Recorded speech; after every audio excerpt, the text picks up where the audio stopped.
Hello बच्चों, welcome to class of chemistry. और आज हम पढ़ने वाले हैं एक बहुत इंपॉर्टेंट टॉपिक। मोल कंसेप्ट चल रहा है और मोल कंसेप्ट में अब तक हम लोग नॉर्मेलिटी, मोलारिटी, मोलालिटी और मोल फ्रैक्शन पढ़ चुके हैं। इवन फॉर्मेलिटी भी अभी आएगा, लेकिन फॉर्मेलिटी हम एक दो लेक्चर बात करेंगे, ठीक है ना। तो अब नॉर्मेलिटी, मोलारिटी, मोलालिटी ध्यान रखिएगा। ये लेक्चर आपको तभी समझ में आने वाला है जब आप पिछले लेक्चर्स अच्छे से पढ़ लोगे। अगर आपको पूरी सीरीज पढ़नी है तो पूरा कंटिन्यू शुरुआत से आप लेक्चर्स पढ़ेंगे तो आपको प्रॉपर समझ में आएगा। फिर आप जेई के कोई भी क्वेश्चन, मेडिकल के कोई भी क्वेश्चन सॉल्व कर पाओगे। आप रैंडमली अगर कोई भी एक लेक्चर पिक करोगे और समझोगे तो थोड़ा मुश्किल होगा। उसके लिए थोड़ा मिनिमम क्वालिफिकेशन जरूरी है ना, पिछले लेक्चर्स के साथ, है ना। तो अब असली में चैप्टर तो अब स्टार्ट होगा, यानी कि जेई या मेडिकल में क्वेश्चन सबसे ज्यादा इसी पार्ट से पूछे जाते हैं। अब तक जो हमने पढ़ा ना वो एक ट्रेलर समझ लो, मतलब असली मूवी तो अब स्टार्ट होगी, ठीक है ना। मतलब जहां पर चैप्टर खत्म हो जाता है एनसीईआरटी में, बस एनसीईआरटी का चैप्टर यहां से खत्म, जेई वहां से शुरुआत करता है, ठीक है ना। इसलिए आज हमने normality, molarity, molality, mole fraction यानी यूनिट्स ऑफ कंसंट्रेशंस का जो अगला सेगमेंट है वो है टाइट्रेशन। और हम पहले आज टाइट्रेशन पढ़ेंगे। टाइट्रेशन के बाद फिर हम टाइट्रेशन से रिलेटेड कुछ चीजें पढ़ेंगे। उसके बाद फिर स्टोइकियोमेट्री भी पढ़ेंगे, volume strength of hydrogen peroxide है, ओलियम कंसेप्ट है, फिर लॉज हैं, फिर पार्ट्स पर मिलियन है, फिर एवरेज एटॉमिक मास है। ये सारी चीजें हम पढ़ेंगे। अभी कम से कम 7 से 8 लेक्चर्स और लगने वाले हैं इस चैप्टर को कवर करने में, ठीक है ना। तो आज हम टाइट्रेशन स्टार्ट करेंगे और टाइट्रेशन समझिए जरा क्या होता है। इससे पहले आप पिछले वीडियो जरा प्लीज, है ना, कंटिन्यू कर लें। देखिए, आज हम पढ़ने वाले हैं titration, the most important topic, titration.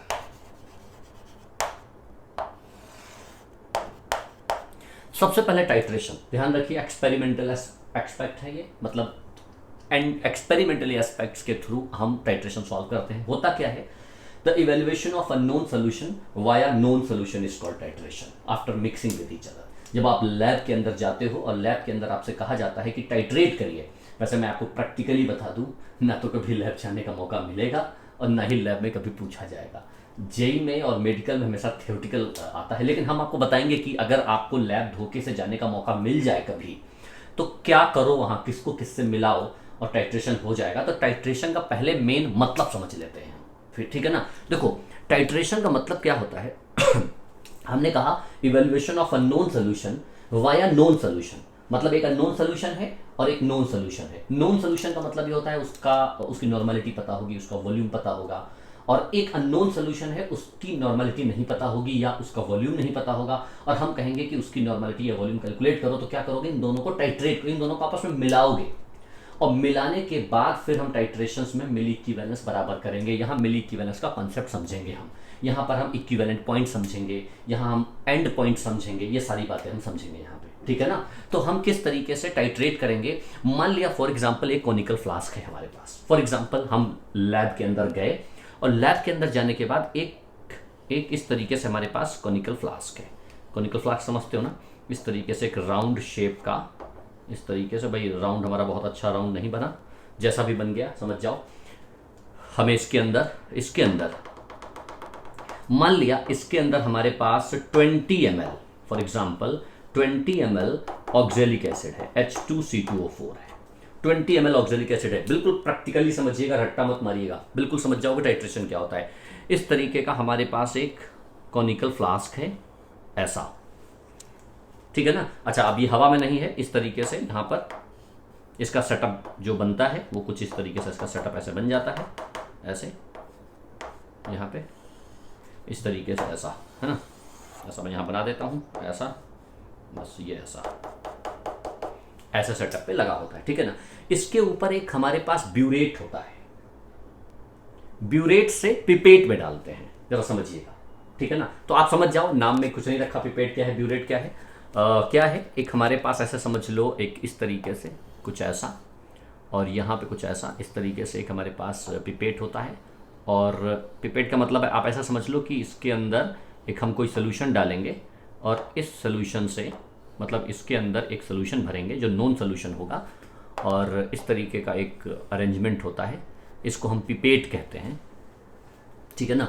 और यहाँ पर इस तरीके से मीटर मेजरिंग स्केल होता है। यहाँ पर आप बिल्कुल कर सकते हो कि कितना वॉल्यूम इसके अंदर भरा गया है, ठीक है ना, आप बना सकते हो। और मान लिया इसके अंदर हमने एक स्टैंडर्ड सोल्यूशन किसका, KMnO4 का ले लिया हमने, स्टैंडर्ड सोल्यूशन ऑफ KMnO4। ढंग से समझिएगा, स्टैंडर्ड सोल्यूशन ऑफ KMnO4 इसके अंदर फिल किया।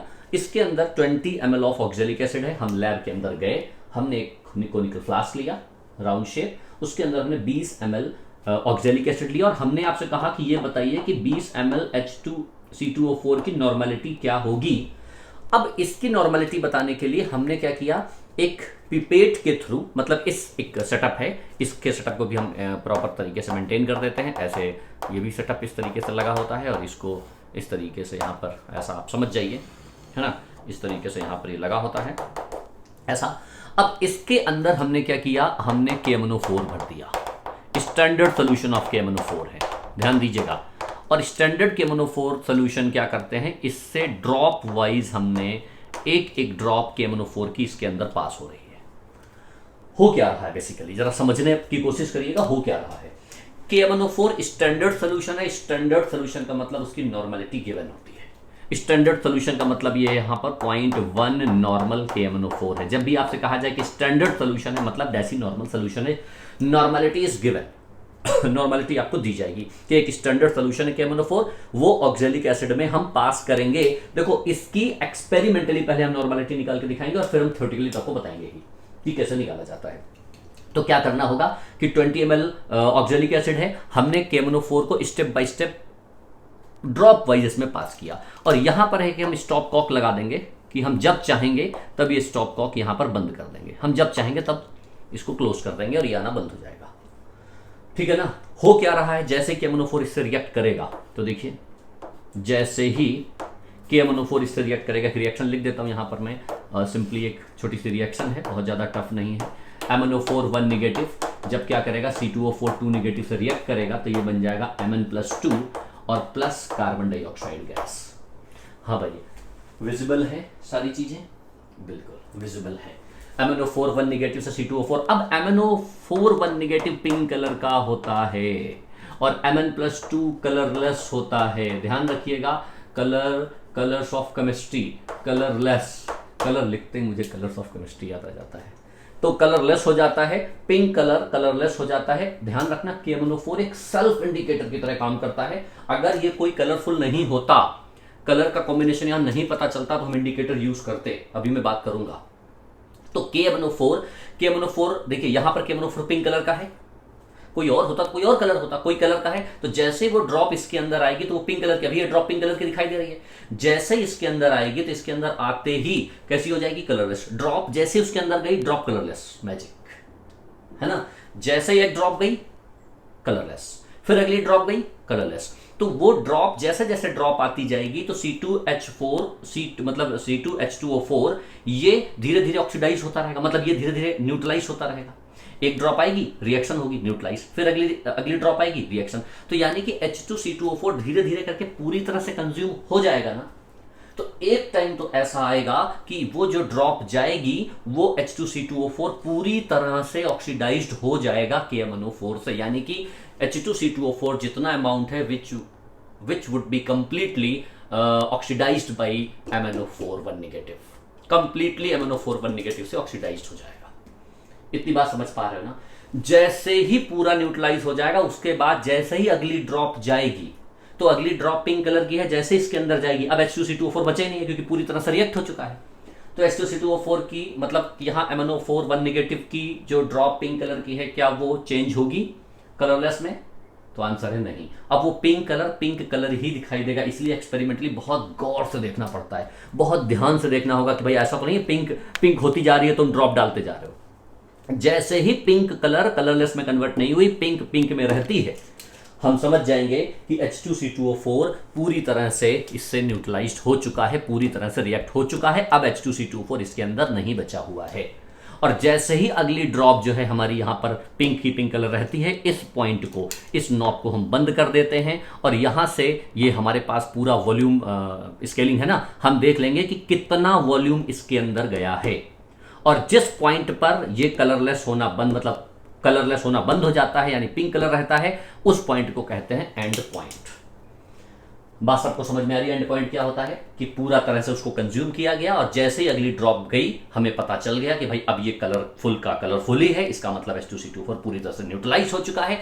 यहां से हम ये नॉब बंद कर देते हैं और हम कहते हैं कि ये एंड पॉइंट हो गया है। ठीक है ना? इसका मतलब यहां से हमें यह पता चल जाएगा कि वॉल्यूम कितना आया। क्या वॉल्यूम क्लियर हो गया कि KMnO4 कितना वॉल्यूम इसके अंदर गया है? पहले मान लिया हमने 50 ml KMnO4 भरा था, अब 50 ml से 20 ml अंदर चला गया, तो 20 ml अंदर चला गया तो यहां कितना बचा होगा? 30 ml बचा होगा ना। 50 ml था, अब 30 ml बचा, इसका मतलब 20 ml अंदर चला गया ना। यानी कि वॉल्यूम पता चल गया ना। यहां से मान लिया 20 ml 30 ml वॉट एवर, मान लिया 30 ml, चलो वॉल्यूम 30 ml अंदर चला गया। पहले 50 लिया था, अब 20 बचा, मतलब 30 अंदर चला गया। तो यानी वॉल्यूम एक्सपेरिमेंटली हम निकाल लेते हैं, और ध्यान रखना इसी एक्सपेरिमेंट से हम इसकी वॉल्यूम निकालते हैं, इसका वॉल्यूम निकालते हैं। कलर को देख के इसका वॉल्यूम निकालते हैं। क्यों वॉल्यूम निकालते हैं? क्योंकि हमें वॉल्यूम पता चल गया, हमें नॉर्मलिटी पता चल गई, हमें इसका नॉर्मलिटी पता है, इसका वॉल्यूम पता है, इसकी नॉर्मलिटी निकालनी है। आसानी से हम इन दोनों का मिल इक्विवेलेंस बराबर कर सकते हैं। पिछले वीडियो में हमने बताया था कि this would be completely neutralized by this, means mill equivalence of this must be equal to mill equivalence of this। जिस समय एसिड और बेस का मिल इक्विवेलेंस आपस में बराबर होता है वही होता है उसका इक्विवेलेंट पॉइंट, वो नियर टू एंड पॉइंट के बराबर होता है। सभी में नहीं होता लेकिन मोस्ट ऑफ द केसेस में। क्या करेंगे हम? Milli equivalence of KMnO4 must be equal to milli equivalence of H2C2O4। तो क्या हो जाएगा KMnO4 का? 0.1 into 30 would be equal to क्या? Normality into volume 20। ठीक है ना? यहां से नॉर्मलिटी बराबर आ जाएगा 3/20। हमने एक्सपेरिमेंटली H2C2O4 की नॉर्मलिटी कैलकुलेट कर ली। बात समझ पा रहे हो ना?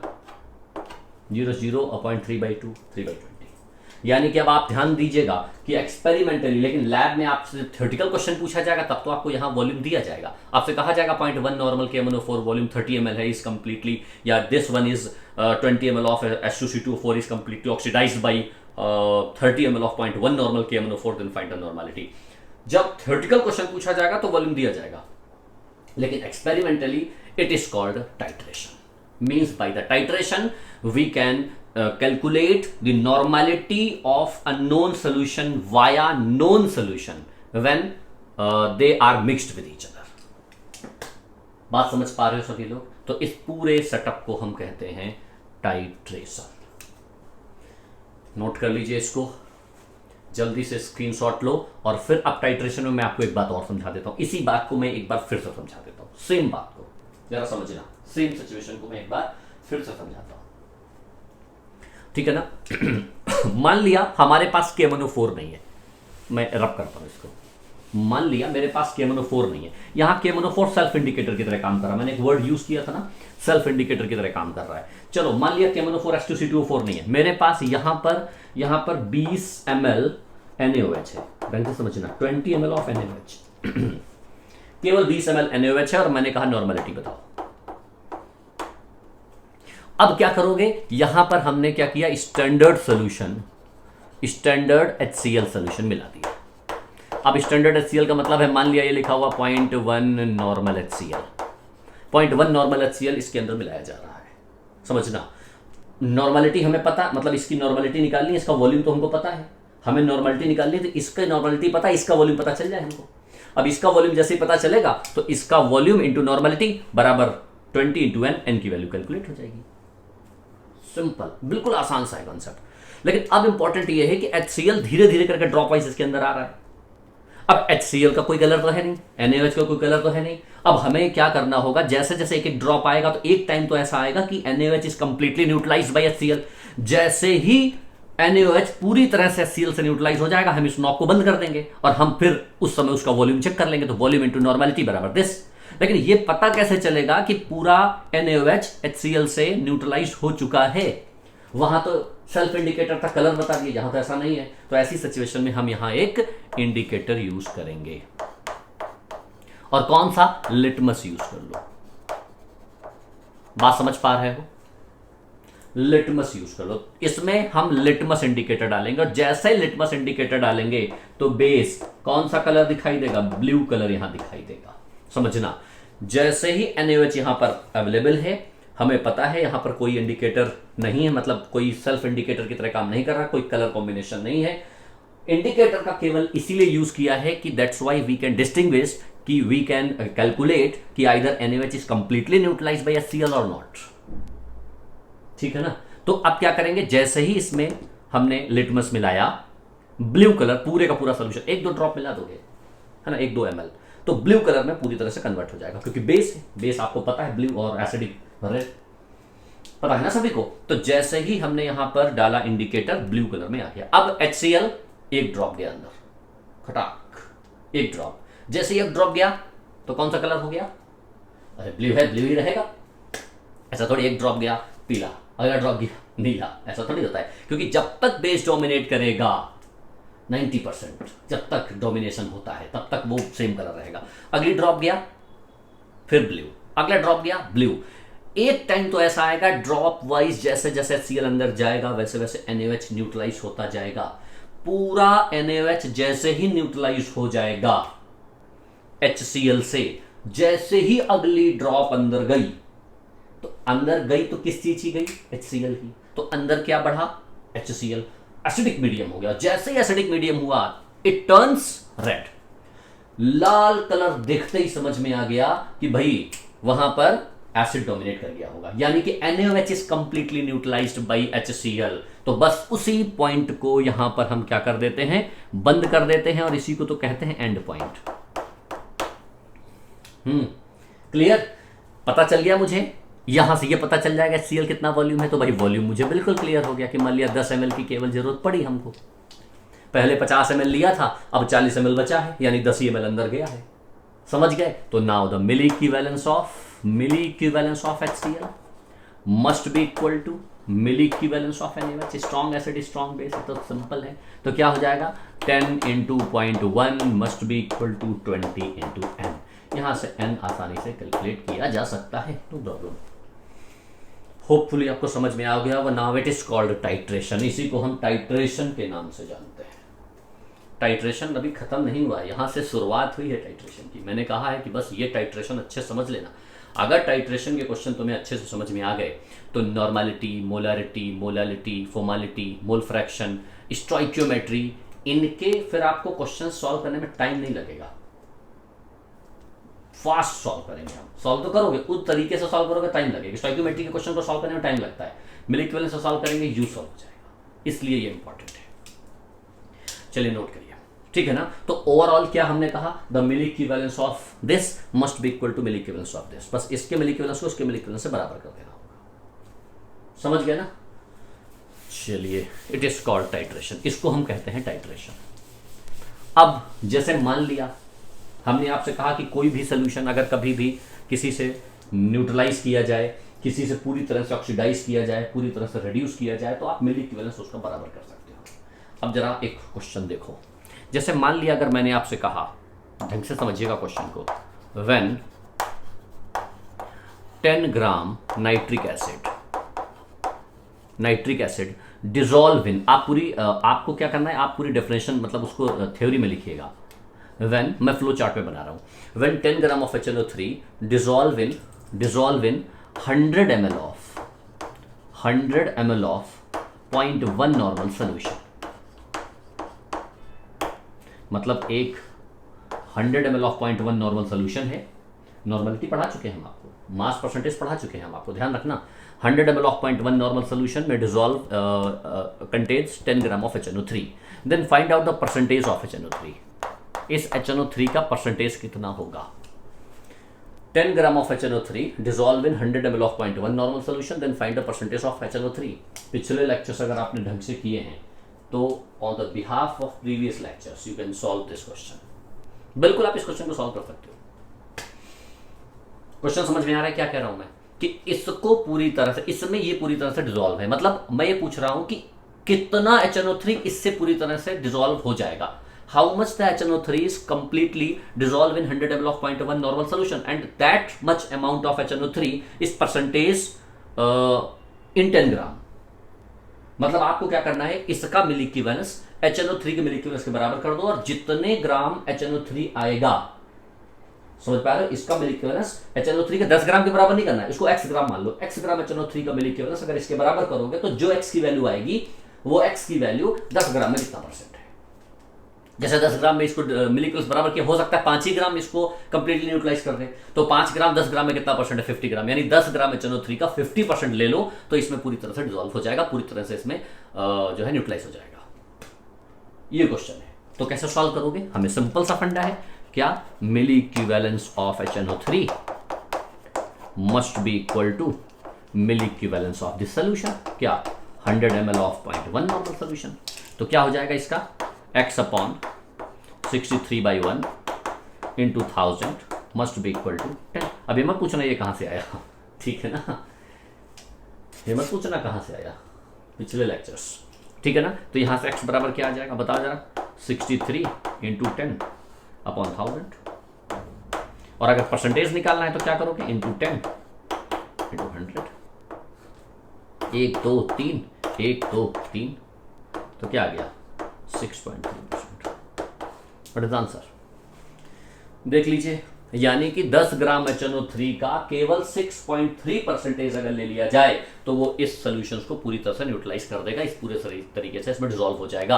अब देखो, आप सिंपल है, नॉर्मलिटी पता है, वॉल्यूम पता है, अगर वेट निकालना चाहो तो नॉर्मलिटी का फॉर्मूला भी लगा सकते हो, नॉर्मलिटी बराबर x upon E into V, हमें सिंपल फॉर्मूला पता होता है ना, नॉर्मलिटी बराबर x upon E into V, तो x बराबर क्या हो जाएगा, normality into E into V, n कितना है 0.1, e कितना है, E 63/1, और V कितना है, V 100 ml है, 100/1000, और यहां से आप x की वैल्यू निकाल लो और अपॉन 10 इंटू 100 निकालोगे तो यही परसेंटेज आ जाएगा।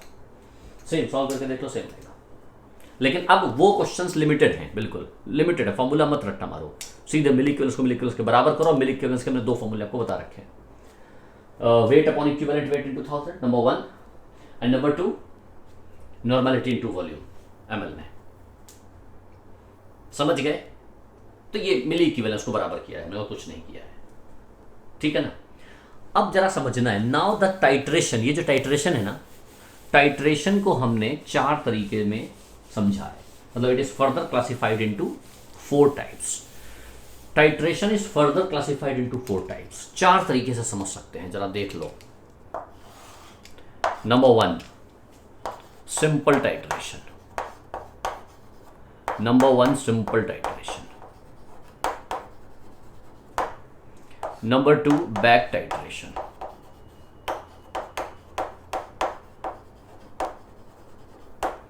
नंबर 3 डबल टाइट्रेशन,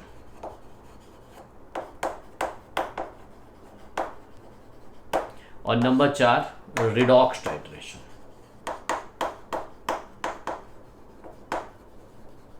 मेन ये टाइट्रेशन से कुछ बुक्स में अलग अलग नाम से भी दिए होते हैं, ये जो रिडॉक्स टाइट्रेशन है आइडोमेट्रिक आइडियोमेट्रिक में भी होते हैं, ठीक है ना, वो हम बात करेंगे जब एक एक करके सारे टाइट्रेशन समझ लेंगे। एनसीईआरटी में ये नहीं मिलेगा आपको, बहुत सारी बुक्स में भी नहीं मिलेगा ये, लेकिन ध्यान रखना इंपॉर्टेंट है, अगर ये चारों बातें समझ में आ गई, चारों बातें, तो फिर आप क्वेश्चन सॉल्व करने में कैपेबल अच्छे हो जाओगे, और आप मेंस में तो बहुत ज़्यादा नहीं, लेकिन एडवांस लेवल के क्वेश्चन बहुत अच्छे से सॉल्व कर पाओगे। ये पूरा सेगमेंट आपको समझना होगा, और मोल कंसेप्ट का हर साल एक ही क्वेश्चन पूछा जाता है, तो एक क्वेश्चन का मेन मतलब कंसर्निंग पार्ट है ना, nucleus part of the mole concept is this, ये। और ध्यान रखना, क्वेश्चन बोलेगा नहीं कि सिंपल टाइट्रेशन है बेटा सॉल्व करो, ये डबल टाइट्रेशन का क्वेश्चन है, यहाँ फिनोफ्थलीन इंडिकेटर है, यहाँ मिथाइल ऑरेंज इंडिकेटर है, यहाँ थाइमोल ब्लू है, ऐसा बोलेगा नहीं, आपको फॉर्मेट समझने होंगे, देख के पहचानना होगा कि हाँ भाई ये होता है, ठीक है ना। इन चारों टाइट्रेशन को हम स्टेप बाय स्टेप समझेंगे, ठीक है ना। तो सबसे पहले, अच्छा एक एक फॉर्मेट है इनका, बड़ा आसान सा है, मतलब 1-2 लेक्चर में सब बिल्कुल तुम किंग बन जाओगे इसके। देखो, तो सबसे पहला हेडिंग डालो, number 1 simple titration, simple titration.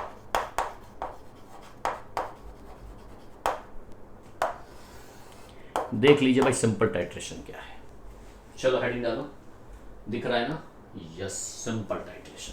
अब देखो, सिंपल टाइट्रेशन का सिंपल एक फॉर्मेट है, आप देख लीजिएगा सिंपल टाइट्रेशन क्या होती है, सिंपल सिंपल है कि नहीं, फिर बाकी आगे खुद आइडिया लग जाएगा कि कितना दिमाग खोल के बैठना है। एक मैं फॉर्मेट केवल लिख रहा हूं, it is a simple titration. चलो देखो, लिखो फ्लो चार्ट भी मैं बनाऊंगा, पहले समझ लो। व्हेन, और पिछले क्वेश्चन को रिलेट कर रहा हूं, when 10 gram of nitric acid, 10 gram of nitric acid dissolve in 10 gram of nitric acid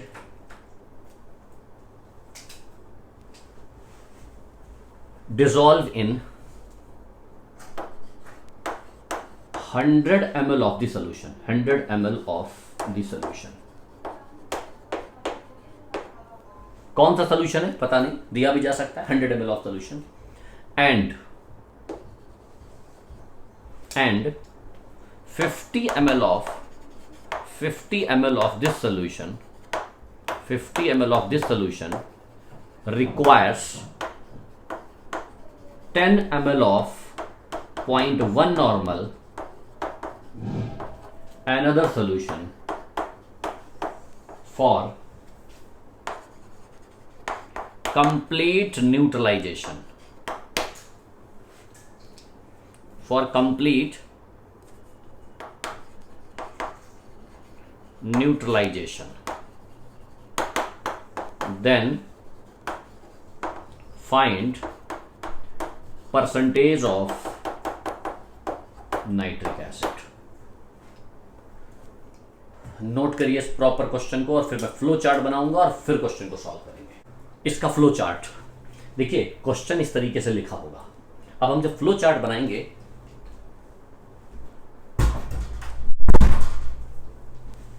जब हम इसका फ्लो चार्ट बनाएंगे तो देखिए क्या है, इस तरीके से 10 ग्राम HNO3 है, इसको डिसॉल्व किया जाता है एक सोल्यूशन में, और वो सोल्यूशन है हमारा 100 ml का।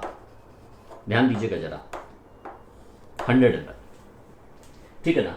लेकिन इस 100 ml के 50 ml को पूरी तरह से न्यूट्रलाइज करने के लिए 10 ml ऑफ 0.1 नॉर्मल किसी दूसरे सोल्यूशन की रिक्वायरमेंट होती है। तो आपको बताना है इसका परसेंटेज क्या है।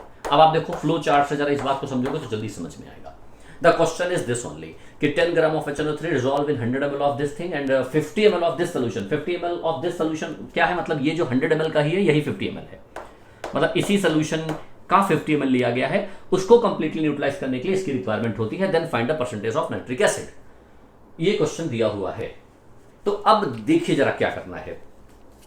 अच्छा एक बात समझो, अगर मान लिया 2 सेकंड के लिए मान लो कि ये वाला पूरा पार्ट यहां से नहीं है, ये पूरा पार्ट नहीं है, और इसकी नॉर्मलिटी दे दूं मैं, मान लिया 0.1, मान लिया इस सोल्यूशन की नॉर्मलिटी दे दूं, तो इसका परसेंटेज निकाल लोगे।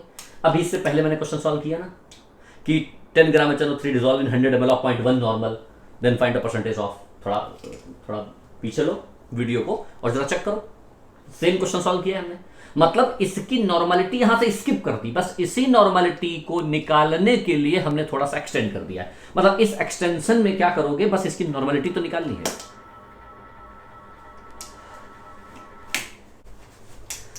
तो इस एक्सटेंशन में ही इसकी नॉर्मलिटी कैलकुलेट कर ली जाएगी। अब समझिएगा कि एक्सटेंशन में जैसे इसकी नॉर्मलिटी कैलकुलेट हो जाएगी तो फिर हम क्वेश्चंस को पिछले की तरह सॉल्व कर लेंगे। होपफुली समझ में आ गया होगा। कुछ बच्चे पूछते हैं हमसे कि सर आप बोलते होपफुली समझ में आ गया होगा, इसका मतलब क्या है? तो इसका मतलब होता है कि समझ में आ गया होगा, ठीक है ना। तो अब यहां पर जरा समझना है कि अगर मैं इसकी नॉर्मलिटी निकालने में कैपेबल हो जाता हूं तो जैसे ही इसकी नॉर्मलिटी निकलती है तो फिर हम क्वेश्चन को कैसे सॉल्व करेंगे, क्वेश्चन को वैसे सॉल्व कर लेंगे। x/63/1 × 1000 must be equal to क्या, 100 इंटू इसकी नॉर्मलिटी। तो मैंने लिखी है ना यहाँ पर कि नॉर्मलिटी अगर निकल आए, भाई ये निकली थोड़ी है, यहाँ जो भी नॉर्मलिटी इस एक्सटेंशन से पता चलेगी वहां सॉल्व करके और x की वैल्यू निकाल के और 10 में उसका परसेंटेज हम कैलकुलेट कर सकते हैं। तो अब हमको देखना होगा कि कैसे कैलकुलेट करें। क्या हो रहा है, ठीक है ना। समझिए 50 ml हमने क्या कहा कि 50 ml इससे पूरी तरह से न्यूट्रलाइज होता है। 50 ml ऑफ इस what, 50 ml of the solution is the solution of this 100 ml of solution, ठीक है ना। तो 50 ml कंप्लीटली न्यूट्रलाइज अगर इससे होगा तो 50 ml का मिली इक्विवेलेंस इस 100 ml ऑफ 0.1 नॉर्मल सॉल्यूशन के मिली इक्विवेलेंस के बराबर होगा, ठीक है ना। तो इसका मिली इक्विवेलेंस इसके मिली इक्विवेलेंस के बराबर कर सकते हैं हम, क्या ये बात सबको क्लियर है? तो व्हाट हैपेंड, N1V1 बराबर N2V2 50 into normality must be equal to 10 into 0.1। तो यहाँ से नॉर्मलिटी बराबर कितना आ जाएगा, 10 5 जा, ठीक है ना, तो 0.1/5, 0.1/5 यानी कि पॉइंट लगाओ 0.02। देखो भाई 50 इंटू नॉर्मलिटी बराबर 10 इंटू 0.1, तो 10 इंटू 0.1 बराबर 1, तो 1/50, डायरेक्ट 1/50 आ गया। तो 1/50 बराबर 0.02, दैट इज कॉल्ड नॉर्मलिटी। ये नॉर्मलिटी आ गई। या आप एक काम करो 0.02 मत लिखो, डायरेक्ट 1/50 लिख लो, नो प्रॉब्लम। तो 1/50 जैसे ही आया, तो ये जो 1/50 नॉर्मलिटी आई है, ये नॉर्मलिटी किसकी है? 50 ml ऑफ सोल्यूशन की है। क्या ये बात समझ पा रहे हो? यही नॉर्मलिटी 100 ml ऑफ सोल्यूशन की भी होगी। ये एक इंपॉर्टेंट पॉइंट है, यहां पर 1/50 होगी। अब आप पूछ रहे होंगे भाई ये तो 50 ml की नॉर्मलिटी निकली है, 100 ml ऑफ की सोल्यूशन की नॉर्मलिटी 1/50 क्या होगी? तो एक बात बताओ, मैं आपसे पूछूं कि आपका ब्लड ग्रुप क्या है, तो आप क्या कहोगे? जो भी होगा वो कहोगे ना। मान लिया बी पॉजिटिव है, और मान लिया आपका एक ड्रॉप लिया जाए और मैं पूछूं उस ड्रॉप का ब्लड ग्रुप कितना है, तो क्या आएगा? ए पॉजिटिव। बदल जाएगा? बिल्कुल नहीं। बी पॉजिटिव है मतलब बी पॉजिटिव रहेगा। तो बिल्कुल सोल्यूशन भी उसी तरीके का होता है, जो उसकी नॉर्मलिटी है वो सोल्यूशन की नॉर्मलिटी वही रहेगी। चाहे इतना पानी ले लो, चाहे इतना पानी ले लो, अगर सेम टेम्परेचर पर वर्क कर रहा है तो डेंसिटी 1 है, तो उसकी भी डेंसिटी 1 होगी, उसकी भी डेंसिटी 1 होगी। तो यहां पर ध्यान रखना। तो अगर इस खून की नॉर्मलिटी, सॉरी इस वॉल्यूम की नॉर्मलिटी अगर मान लिया 0.1 है, खून ही आ रहा है ना, और इस सोल्यूशन की भी नॉर्मलिटी कितनी हो जाएगी? 1/50। तो जैसे ही 1/50 आएगी तो यहाँ पे आप रख दोगे 1/50, नो प्रॉब्लम। तो जैसे ही रखेंगे 1/50 तो it would be what? It would be 2, और ये हो जाएगा x/63/1 × 1000। तो यहाँ से x बराबर कितना आ जाएगा? 2 × 63/1000, और इसको 10 में परसेंटेज निकालना तो 10 × 100। नाउ इट इज परसेंटेज, यहां से आप कैलकुलेशन सॉल्व कर सकते हो। It is percentage. I think clear हो गया होगा। मतलब यहां पर बस मेन इतना समझना है कि अगर इस सोल्यूशन का जितना भी ml लिया जाए, उसको अगर किसी सोल्यूशन से न्यूट्रलाइज किया जाएगा तो उसका मिल इक्विवेलेंस इस सोल्यूशन के बराबर होगा, और इसकी नॉर्मलिटी निकाल लोगे और इस नॉर्मलिटी से ये नॉर्मलिटी आ जाएगी, and question will be solve जैसे हमने पहले सॉल्व किया था, एंड सेम। अब इस क्वेश्चन को एक और तरीके से सॉल्व किया जा सकता है, थोड़ा फास्ट। जानते हो कैसे? भाई हमें इसका ओवरऑल, इसका पूरा मिल इक्विवेलेंस चाहिए होता है ना, इसका मिल इक्विवेलेंस चाहिए होता है। तो इसका मिल इक्विवेलेंस बराबर ये कितना आया? 50 × 102 ही तो आया है मिल इक्विवेलेंस। तो अब आप देखो कैसे कर सकते हो कि 50 ml का जो मिल इक्विवेलेंस है वो क्या है? 10 × 0.1। 10 × 0.1 क्या होता है? 1 मिल इक्विवेलेंस होता है ना। देखो तो 50 ml का मिल इक्विवेलेंस 1 है, इसलिए 100 का कितना हो जाएगा भाई? 50 का 1 है तो 100 का 2, तो वही 2 के बराबर है। तो यानी इसका पूरा मिल इक्विवेलेंस 2 आ गया, 2 डायरेक्ट इसके बराबर कर दो, ये बराबर 2। तो आप ऐसे थोड़ा और फास्ट सॉल्व कर सकते हो। आई थिंक समझ पा रहे हो? नहीं आ रहा है? आ रहा होगा, ठीक है ना। तो अब यहां से डायरेक्टली हम भी सॉल्व कर सकते हैं कि 50 के लिए इतना है, इसलिए 100 के लिए 2 हो जाएगा। एंड बात सबको समझ में आ रही है? अब एक क्वेश्चन में हम और सॉल्व करेंगे तो आपको थोड़ा और आइडिया लग जाएगा, ठीक है ना। चलिए हम इसको रब करते हैं और एक क्वेश्चन को और सॉल्व करो सिंपल टाइट्रेशन में ही, और मैं इस बार फ्लो चार्ट ही बनाता हूं। मान लिया हमारे पास 20 ग्राम एसिटिक एसिड है, 20 ग्राम एसिटिक एसिड है, इसको डिसॉल्व किया जाता है। इट डिसॉल्व इन, मान लिया 500 ml of solution, 500 ml solution में इसको डिसॉल्व कर दिया जाता है, और इस 500 सोल्यूशन के 100 ml ऑफ सोल्यूशन को 100 ml ऑफ सोल्यूशन को कंप्लीटली न्यूट्रलाइज करने के लिए 50 ml ऑफ 0.1 नॉर्मल किसी सोल्यूशन की जरूरत पड़ती है। Then find the percentage of acetic acid. चलिए सॉल्व करिए, जल्दी से सॉल्व करिए इस क्वेश्चन को। 30 सेकंड में देता हूं आपको, और फिर उसके बाद मैं सॉल्व करता हूं। बड़ा आसान सा है, बड़ा टफ नहीं है। टाइट्रेशन मतलब सिंपल टाइट्रेशन ही है। देखो सॉल्व करूं मैं। सिमिलर 100 ml ऑफ सोल्यूशन को न्यूट्रलाइज करने के लिए इसकी जरूरत पड़ती है, मतलब इसका मिल इक्विवेलेंस इसके मिल इक्विवेलेंस के बराबर होगा। तो तो जब इसका मोलिकुलस इसके मोलिकुलस के बराबर होगा तो इसकी नॉर्मलिटी पता चल जाएगी, और इसकी जो नॉर्मलिटी होगी वही इसकी नॉर्मलिटी होगी, क्योंकि इसी 500 ml ऑफ सोल्यूशन का 100 ml सोल्यूशन है। तो इसकी नॉर्मलिटी पता है, इसका वॉल्यूम पता है, इसका मोलिकुलस पता चल जाएगा। इसके मोलिकुलस इसको x मान के सॉल्व करो और x/20 × 100 that is required answer.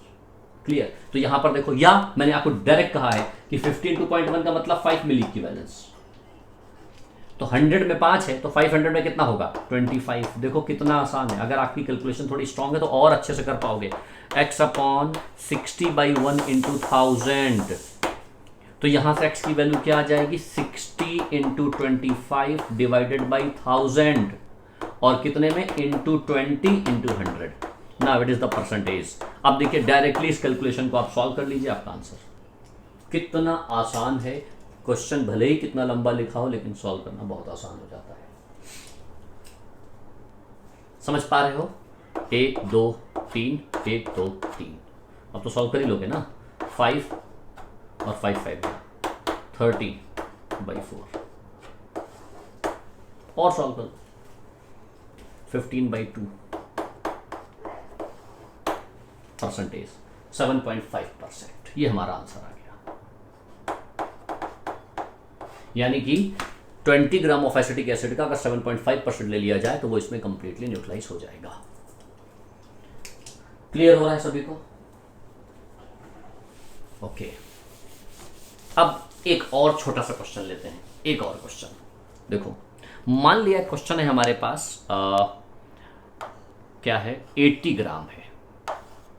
80 ग्राम हमारे पास ऑक्जेलिक एसिड है H2C2O4 ...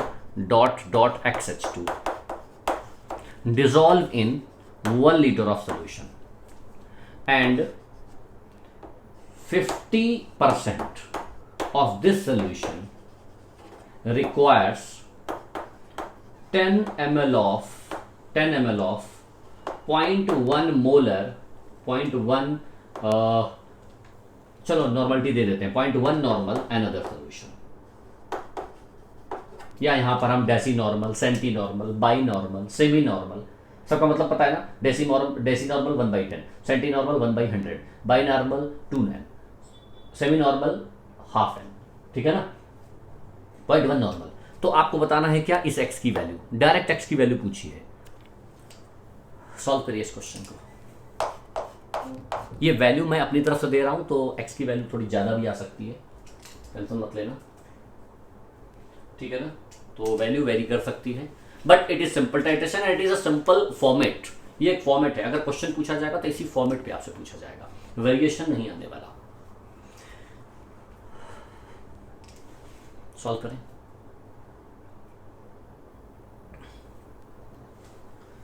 चलिए मैं सॉल्व करके दिखाता हूं कैसे सॉल्व किया जाएगा। 50% का मतलब है इसका 500 ml, ये कितना है 1000 ml भाई। 50% ऑफ दिस सोल्यूशन मतलब 500 ml, तो 500 ml के लिए कितने मिलीकल्स की जरूरत पड़ती है 1। मैं डायरेक्ट सॉल्व कर रहा हूँ, है ना।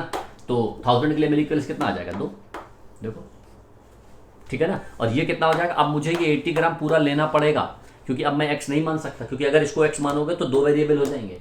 अब ये मानना पड़ेगा कि पूरा का पूरा 80 ग्राम इसमें डिसॉल्व हो जाता है पूरी तरह से, ठीक है ना। तो ये इसका मोलिकुलर वेट कितना आ जाएगा 90, और प्लस H2O का कितना होता है 18, 16 + 2 18 इंटू x, तो 18x, ठीक है ना। और डिवाइडेड बाई क्या n फैक्टर मतलब 2 इंटू 1000। ये कैलकुलेशन आपको करनी है और यहां से x की वैल्यू कैलकुलेट करनी है। तो ये आ जाएगा 160 इंटू 1000, 1 2 3 तीनों जीरो लगा दूं, upon 90 + 18x is equal to 2। यहां से आप x की वैल्यू को कैलकुलेट करोगे और x की वैल्यू जो भी आ जाएगी वही हमारा रिक्वायर्ड आंसर आएगा, क्योंकि यहां पर x हमारे यही तो लिया है हमने, तो जो भी x की वैल्यू आएगी वही रिक्वायर्ड आंसर होगा, जो भी आ जाए। x की वैल्यू थोड़ी बड़ी आ रही है, नो प्रॉब्लम, वो हमने वैल्यू थोड़ी सी वेरिएशन दिया है। प्रॉपर अगर वैल्यूज ली जाए तो x की वैल्यू छोटी भी आ जाएगी। तो now it is the concept, ये कंसेप्ट है, ध्यान रखना। यहां पर आप इसको x मान के परसेंटेज नहीं पूछा है मैंने। अगर यहाँ x मान लिया आपने तो फिर ये यहाँ पर ये वाली x की वैल्यू नहीं निकाल पाओगे, ये .xh2 NH2 कुछ भी लिखा जा सकता है। तो ऐसी सिचुएशन में हमें मानना पड़ेगा कि 80 gram is completely neutralised by 1 litre of this solution, then we can calculate the value of x। Hopefully आपको सिंपल टाइट्रेशन समझ में आ गया होगा, होपफुली समझ में आ गया होगा। थोड़ा चेंज कर देंगे, है ना। क्लियर, ये था सिंपल टाइट्रेशन। अब हम बात करेंगे नेक्स्ट बैक टाइट्रेशन की, और बैक टाइट्रेशन के बाद फिर डबल टाइट्रेशन, और डबल टाइट्रेशन के बाद फिर रिडॉक्स टाइट्रेशन। पूरा एक कंप्लीट पैकेज है। आई थिंक 3 से 4 लेक्चर लगेंगे, ठीक है ना। उसके बाद फिर ध्यान रखना यही चैप्टर सबसे इंपॉर्टेंट है, यही टॉपिक सबसे इंपॉर्टेंट है, ठीक है ना। इसको तैयार करिए। अब स्टार्ट करते हैं बैक टाइट्रेशन। देखिए बैक टाइट्रेशन को कैसे सॉल्व करते हैं, ठीक है ना। बैक टाइट्रेशन में क्या करना है और कैसे, उसका भी एक फॉर्मेट हमें पढ़ना होगा। Yes, second, back titration.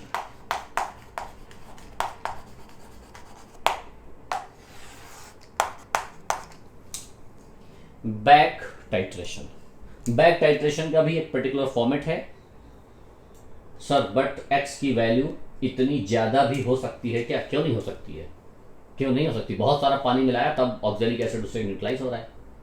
वो जैसी वैल्यूज हमने बाद दी हैं बाद में, वैसे की वैसी वैल्यूज आपको यूज करनी पड़ेंगी, बिल्कुल एक्स की जो भी वैल्यू आ जाए। वैसे जनरली डाइहाइड्रेटेड होता है, हम लोगों ने जनरली पढ़ा है 2H2O, 3H2O, 5H2O, लेकिन बढ़ सकता है, नो प्रॉब्लम, है ना। बैक टाइट्रेशन का क्वेश्चन समझिए, केवल और केवल फॉर्मेट है क्वेश्चन का, नो थ्योरी। डायरेक्ट आपको क्वेश्चन आएगा और वहां ये लिखा नहीं होगा कि find the answer with back titration, no. Question लिखा होगा, आपको समझना होगा। लिखो जरा क्वेश्चन, में यहां क्वेश्चन लिख रहा हूं, क्वेश्चन का लेवल बिल्कुल सेम रखता हूं, लिखें। When 10 gram nitric acid HNO3 dissolve in 100 ml of 0.1 normal solution, 100 ml of 0.1 normal solution, and excess of this solution, excess of this solution requires 10 ml of 0.1 normal another solution, then find percentage of nitric acid in given weight. Now it is back titration. ये back titration का format है, इस format को note करें।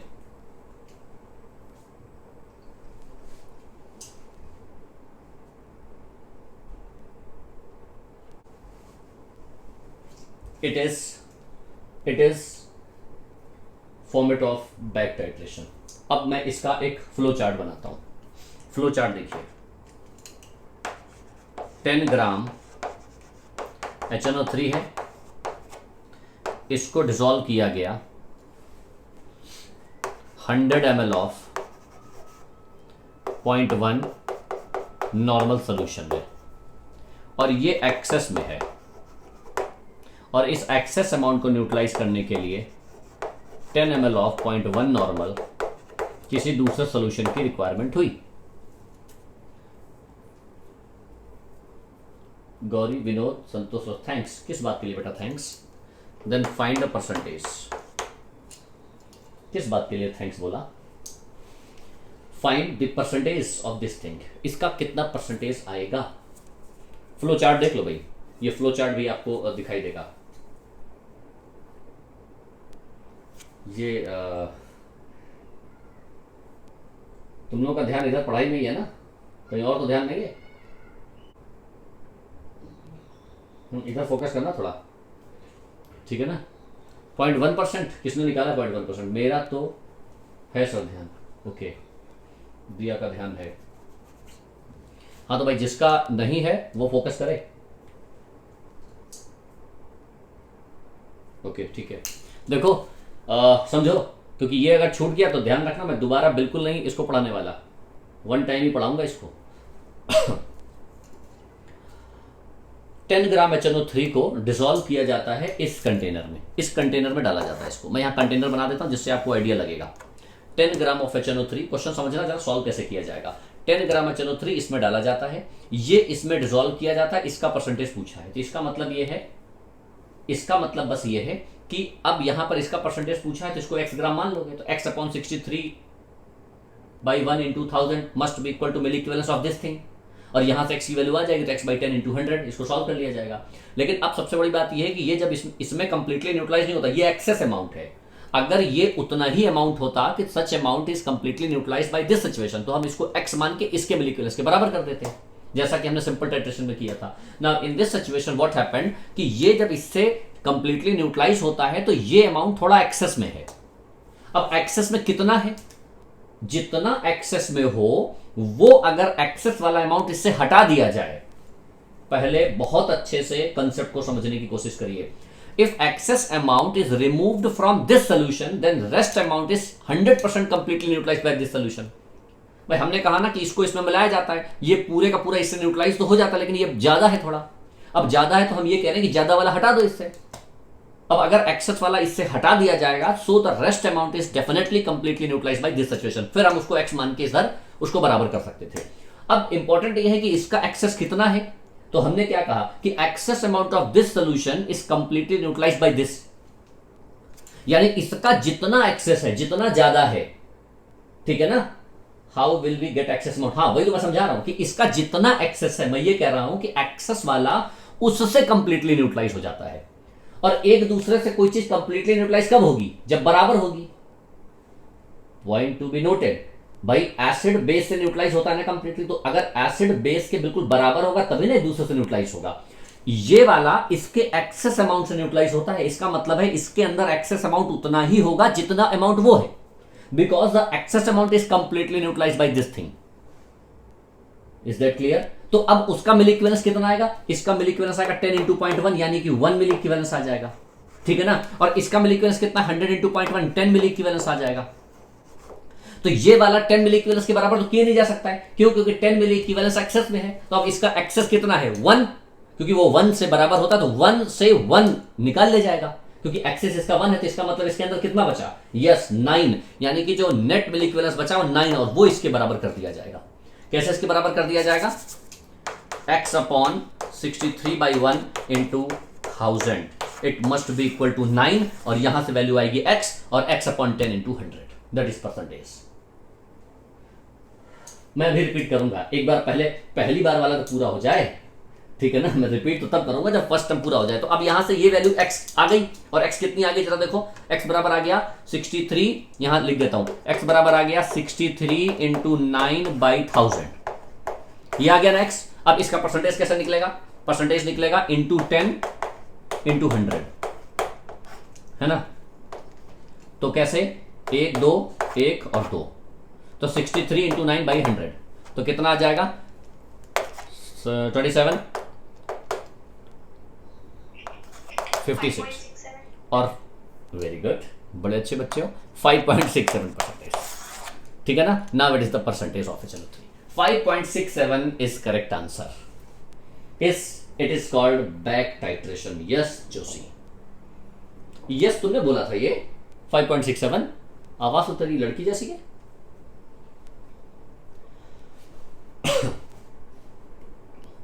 ठीक है ना, अच्छा तूने नहीं बोला था, ओके अच्छा वेदिका ने बोला था, वही मैं कहूं, नाम यस है, आवाज लड़की जैसी। ओके, आई थिंक शायद 50% से ज्यादा लोगों को यह बात समझ में आ गई होगी, 50% से ज्यादा। लेकिन हाँ, कुछ बच्चों को समझ में नहीं आई होगी, ये भी मैं जानता हूं। अगर नेटवर्क प्रॉब्लम 2 सेकंड के लिए भी आता है तो ये कंसेप्ट उड़ जाएगा, 2 सेकंड वाला भी। नोट कर लो अच्छे से। यस, संजय को तो समझ में आ गया, गुड, यस गॉट इट, दिया को भी समझ में आ गया है। शांतनु बेटा क्या कहना चाहते हो, बोलो। शांतनु कुछ कहना चाहते हो, भूषण कुछ कहना चाहते हो। अच्छा, तुम्हारा नेटवर्क प्रॉब्लम पूरा ही चल रहा है, साक्षी का पूरा चल रहा है नेटवर्क प्रॉब्लम। यस, जिनका नेटवर्क प्रॉब्लम चल रहा है वो बहुत ज्यादा परेशान मत हो, आपको रिकॉर्डिंग मिलती है ना इसकी, तो रिकॉर्डिंग मिलती है तो रिकॉर्डिंग वाला सुन लो। यस, क्योंकि हम तो अभी लेक्चर्स डाल नहीं पा रहे बेटा, लेकिन हाँ 5 लेक्चर हमने डाले हैं, 5 लेक्चर डाले हैं हमने, वो शुरुआत के डाले हैं जो बिल्कुल नए बच्चे हैं उनके लिए अच्छा है। 100% समझा करण साक्षी, रिकॉर्डिंग कहाँ लोड होती है? नहीं, रिकॉर्डिंग अभी नहीं लोड हो पा रही है। वॉल्यूम को भी कैंसिल कर सकते हैं? नहीं बेटा, वॉल्यूम को कैंसिल क्यों कर सकते हो? No.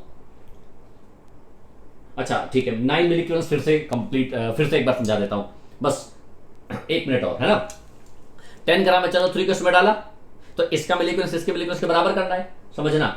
When 10 gram HNO3 dissolve in this situation, then milli equivalence of this situation must be equal to this। लेकिन हमने कहा ये एक्सेस है तो ये थोड़ा ज्यादा है ना, तो ज्यादा है तो ज्यादा वाले को इससे हटा दो, तो जो ज्यादा वाला हट जाएगा तो फिर पूरी तरह से ये न्यूट्रलाइज होगा इससे।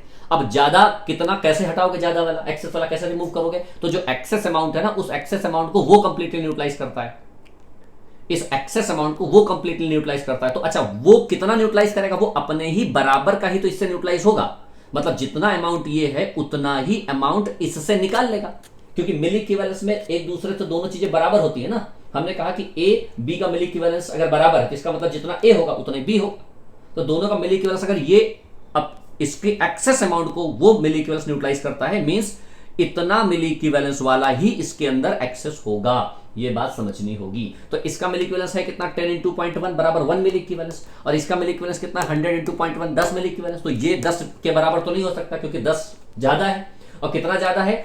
1 के बराबर वो इसके अंदर एक्सेस वाला उसको न्यूट्रलाइज करता है, यानी 1 ही इसके अंदर ज्यादा होगा।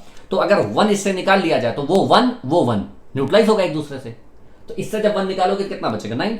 तो 10 - 1 बराबर 9, और वो जो 9 आएगा, then 9 is completely neutralised by this situation, x/63, जैसे पहले सॉल्व करते रहे हैं वैसे ही हम इसको सॉल्व कर लेंगे।